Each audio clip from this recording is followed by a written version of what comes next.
Haematology মেশিনের cup কীভাবে পরিষ্কার করতে হয় তা আজকে আপনাদেরকে দেখাবো। এই যে দুইটা নাট থাকে, সে দুটো নাট দুটো খুললাম।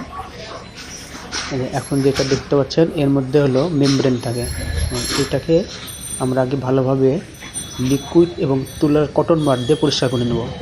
লিকুইডটা হবে ক্লিনিং সলিউশন বা প্রোপ ক্লিনার, যে কোনো একটাতে পরিষ্কার করলেই হবে এবং এটা ভালোভাবে পরিষ্কার করতে হবে আস্তে আস্তে, যেন ভিতরের যে মেমব্রেনটা আছে সেটা যেন নষ্ট না হয়ে যায় বা ভেঙে না যায়।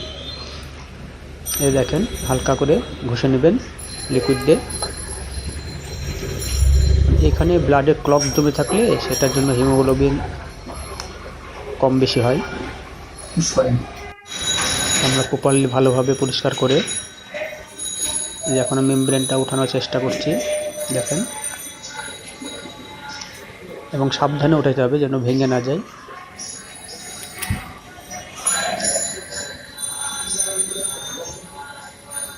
সুন্দরভাবে উঠে এটা আপনার হচ্ছে গরম পানি, হালকা গরম পানি, কুসুম কুসুম গরম পানি দিয়ে পরিষ্কার করে নেব।